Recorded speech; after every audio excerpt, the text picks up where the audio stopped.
Assalamualaikum warahmatullahi wabarakatuh. Perkenalkan, nama saya Rosalina.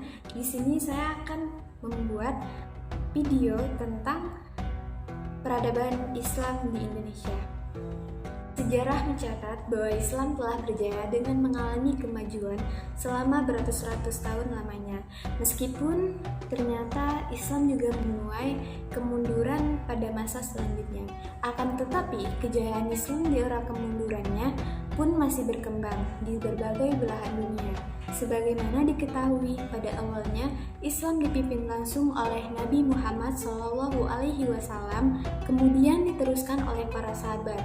Dari masa Nabi ke masa sahabat ini pun telah mengalami beberapa perubahan, terutama dalam sistem pemerintahan dan beberapa manajerialnya. Hal tersebut yang dikenal dengan istilah masa Khulafah al-Rasyidin, kemudian diteruskan dan dikenal dengan masa Daulah, baik dari Daulah Bani Umayyah maupun Abbasiyah, hingga masa disintegrasi atau perpecahan masih muncul 3 kerajaan besar seperti Safawi, Mughal, dan India. Peradaban Islam di Indonesia.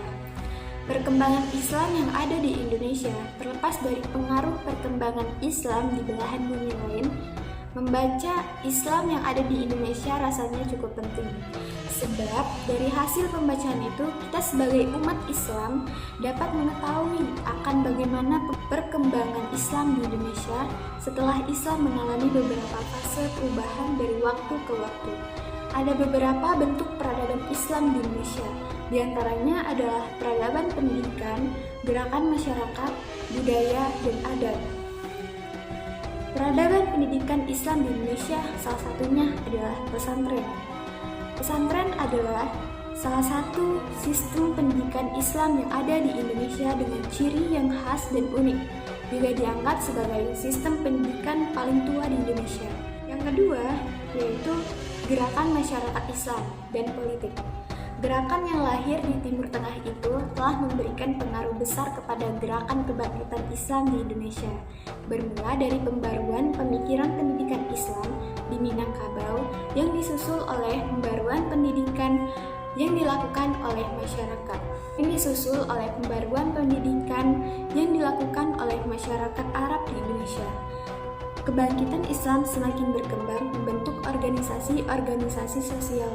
Yang ketiga yaitu gerakan budaya dan adat istiadat. Bahasa Indonesia sebagai bahasa persatuan sangat banyak dipengaruhi oleh bahasa Arab. Bahasa Arab sudah banyak menyatu dalam kosakata bahasa Indonesia. Contohnya kata wajib, fardu, latin, batin, musyawarah, surat, kabar, koran, dan lain-lain. Dalam hal nama juga banyak dipakai nama-nama yang berciri Islam. Kebiasaan yang banyak berkembang dari budaya Islam dapat berupa ucapan, salam, acara tahlilan, syukuran, yasinan, dan lain-lainnya.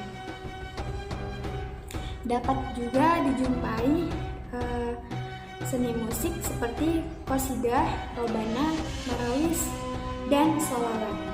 Gerakan yang keempat yaitu ekonomi peradaban.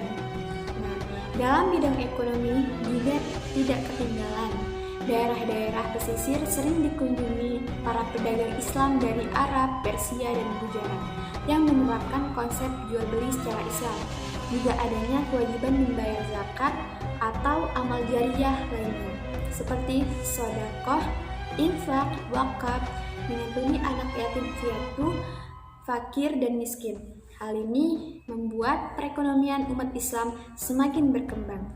Peradaban konkret dalam bidang ekonomi yang bercorak Islam dapat dilihat beberapa sistem perekonomian berbasis Islami. Lembaga-lembaga sosial yang bernafas Islam semakin banyak bermunculan, baik berorientasi pada kasus bencana alam, kaum duafa, fakir miskin, yatim piatu, dan sebagainya.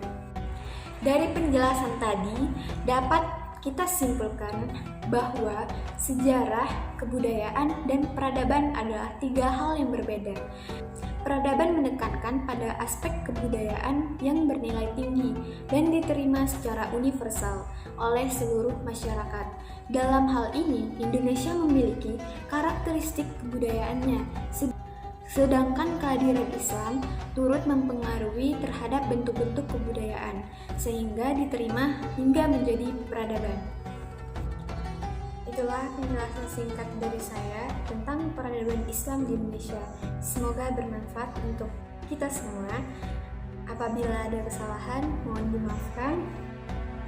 Wabillahi taufiq wal hidayah. Wassalamualaikum warahmatullahi wabarakatuh.